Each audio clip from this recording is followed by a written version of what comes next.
30살에 돈도 많이 주는 대기업을 때려친다고 했을 때 주변 지인, 가족, 친구들 모두가 반대를 했어요. 지금은 퇴사하고 좋아하는 일을 시작한 지 486일이 지났습니다. 좋아하는 일을 어떻게 찾았는지, 그리고 다른 사람들이 말하는 것처럼 좋아하는 일을 선택하면 결국에 후회하는지 제 경험을 통해서 오늘 말씀드릴게요. 바로 가시죠.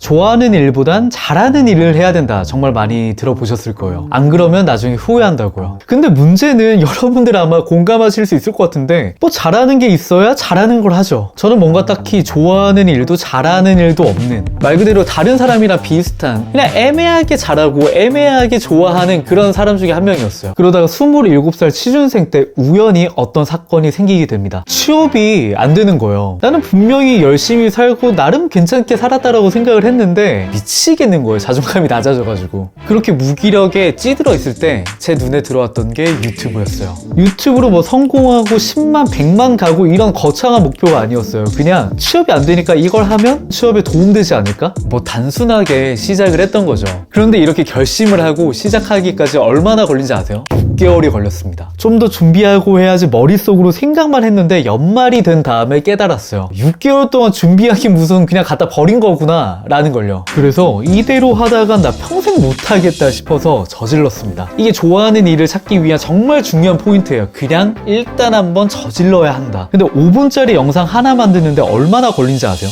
한 8시간에서 10시간 정도가 걸렸어요. 이게 그 8시간 걸려서 만든 영상입니다. 안녕하세요, 쏭군입니다.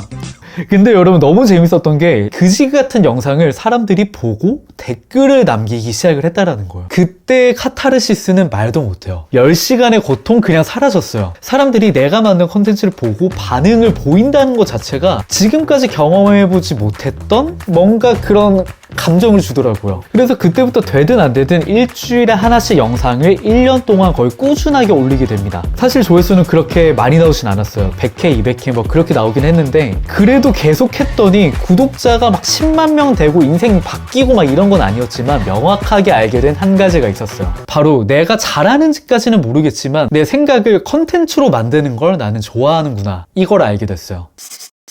그렇게 유튜브를 계속 하다가 취업 준비 1년 6개월 끝에 그렇게 원하던 대기업에 최종 합격이 되게 됩니다. 근데 여러분 솔직하게, 정말 솔직하게 고민을 했어요. 구독자가 10만 명, 20만 명 그렇게 된 건 아니었지만 약 4만 명까지 키웠고요. 수익도 생기다 보니까 고민이 되더라고요. 내가 좋아하는 이 유튜브를 하는 게 맞나? 아니면 취업을 해야 되나? 근데 주변 지인들, 선배들이 다 하나같이 말하는 게 좋아하는 건 취미로 하고 일은 일대로 따로 해야 된다라는 말이었어요. 너 지금 이 기회 취업하기 얼마나 어려운데 이거 놓치면 너 평생 후회한다라는 말을 너무 많이 듣다 보니까, 그리고 사실 유튜브에서도 뭔가 다이나믹하게 높은 좋은 결과를 만들었던 건 아니다 보니까 좋아하는 이 컨텐츠 만드는 건 취미로 하고 나는 일을 해야지, 이제 30대가 코앞인데 내가 언제까지만 좋아하는 거 하면서 애처럼 살 순 없잖아 이렇게 생각을 하면서 결국에 입사를 하게 됩니다.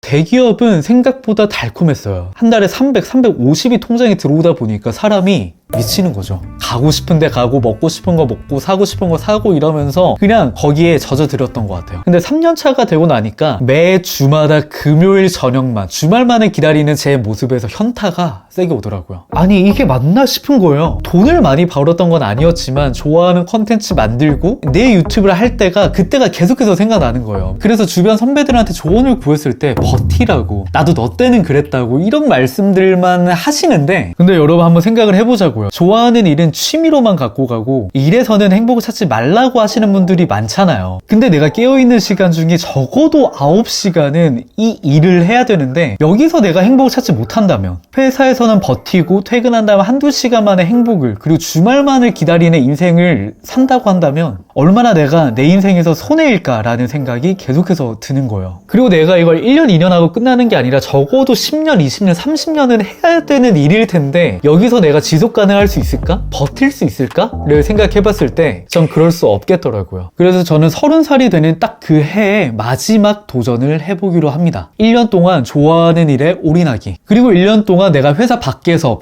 월 100만 원을 벌지 못한다면 1년 후에는 정말 과감하게 내려놓고 어디든 들어가자, 이런 스스로의 리미트를 줬어요. 여러분 이 부분이 가장 중요해요. 1년간 행복만 했을까요? 솔직하게 저는 퇴사하고 좋아하는 일만 하면 내가 행복할 수밖에 없다라고 생각을 했었어요. 순진했던 거죠. 사실 멋있어 보이는 직업들 있잖아요. 크리에이터, 인플루언서 이런 단어들만 생각할 때는 그냥 빛나 보이고 멋있어 보이기만 하잖아요. 그 사람들은 즐기면서 할 것 같고, 근데 막상 일로 하다 보면 상상하지도 못했던 곳들에서 스트레스가 쏟아지게 됩니다. 저 같은 경우는 퇴사하고 유튜브와 인스타에서 컨텐츠를 만들면서 퍼스널 브랜딩을 해나가고 있는데요. 취업하기 전에 취미로 유튜브를 했던 때랑 지금 업으로 컨텐츠를 만들 때랑 차원이 다릅니다. 완전히 다른 일 같아요. 내가 이걸로 성과를 만들고 증명을 해야 된다라는 생각이 가득 차다 보니까 온갖 불안감과 부담감, 스트레스가 쏟아지게 되는 거예요. 그러면 그걸 1년 동안 어떻게 지속을 했는데, 이게 여러분들이 가장 궁금하신 거일 텐데, 제가 1년 동안 이 악물고 하면서 깨달았던 건 이겁니다. 우선 기본적인 전제예요. 일이라는 건 어떤 걸 하든 하는 과정에서 스트레스가 올 수밖에 없습니다. 100% 즐거움만이 있는 일은 없다. 아무리 좋아하는 일을 하더라도 스트레스를 받을 수밖에 없더라고요. 일에서 얻는 스트레스가 디폴트라고 한다면 이 일을 통해서 내가 얻을 수 있는 행복 총량이 얼마나 큰지가 중요하게 되는 거죠. 예를 들면 이런 거죠. 내가 이 일을 하면서 얻는 스트레스가 마이너스 10이라고 했을 때 만족감이 11이고 20이고 30일 때 지속성이 생기는 것처럼요. 그렇게 돌아보면 제가 퇴사를 결정했던 이유도 회사에서 얻을 수 있는 그런 뭔가 금전적인 보상이나 사회적인 지위의 크기보다 스트레스의 크기가 더 컸기 때문에 저는 회의감이 들 수밖에 없었던 거고, 지금 하고 있는 이 컨텐츠를 만드는 유튜브, 인스타, 퍼스널 브랜딩 같은 경우에는 스트레스의 크기보다 만족도의 크기가 컸기 때문에 지금까지 계속해서 지속할 수 있었던 거죠. 사실 우리는 좋아하는 것, 잘하는 걸 찾기 위해서 많은 노력을 하지만 이 두 가지를 알고 있는 사람은 그렇게 많지 않더라고요. 저 역시도 그랬고요. 근데 지금의 저는 좋아하는 일을 찾았고 그 일을 하고 있다라고 자신 있게 말씀드릴 수 있거든요. 그래서 지금까지 보신 분들을 위해서 이거를 마지막으로 말씀을 드리려 합니다. 우선 조금이라도 관심이 가거나 해보고 싶은 거는 저질렀어요. 내가 얼마나 잘할 수 있을까, 했다가 잘 안 되면 다른 사람들이 비웃지 않을까, 이런 생각을 하지 않고 그냥 저지르는 거예요. 그렇게 저지르면 수습하게 되거든요. 어쨌든 조금이라도 내가 찍먹을 하게 되잖아요. 나는 이걸 좋아한다라고 생각을 했는데 막상 해보니까 내 생각이랑 다르네? 아니면은 이거는 내가 한번 해본다고 해봤는데 생각보다 나한테 잘 맞네? 이런 경험치들이 쌓이게 돼요. 그렇게 포기할 건 포기하고 지속 가능한 건 계속해서 해나가면서 나한테 맞는 핏을 찾게 되더라고요. 그게 저는 유튜브였던 거고요.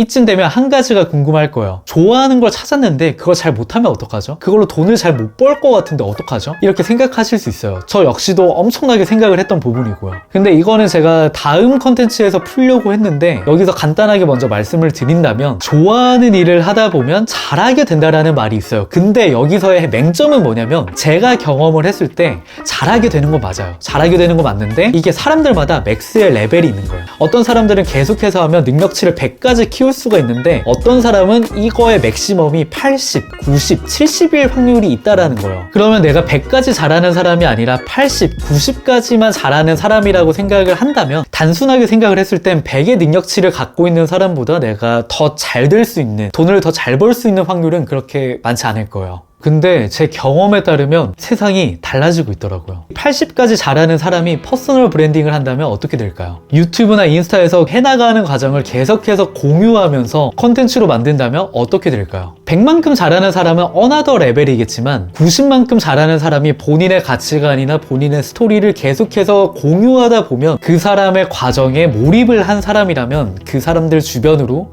공감한 사람들이 모이게 될 거예요. 그렇게 기회들이 찾아오게 됩니다. 실제로 프로세스 이코노미 책 내용에 따르면 이제는 결과가 아니라 목표를 이뤄나가는 과정을 공유할 때 그에 공감하고 응원하는 사람들이 모이게 되고, 그렇게 기회들이 저절로 찾아온다고 합니다. 저 역시도 퇴사하고 퍼스널 브랜딩을 해나가는 과정을 공유하는 이유가 이것 때문이에요. 저보다 잘하는 사람들이 얼마나 많겠어요, 사실. 근데 저는 제 스스로를 브랜딩 해나가는 과정을 공유함으로써 그거에 관심을 갖고 공감하는 분들이 모이게 된 거고, 그렇게 그분들로부터 저는 기회를 얻을 수 있는 거죠. 어제도 새해부터 강연 제안이 와서 부산에서 강연을 하고 올라왔고요. 그렇게 기회들이 찾아오고 있어요.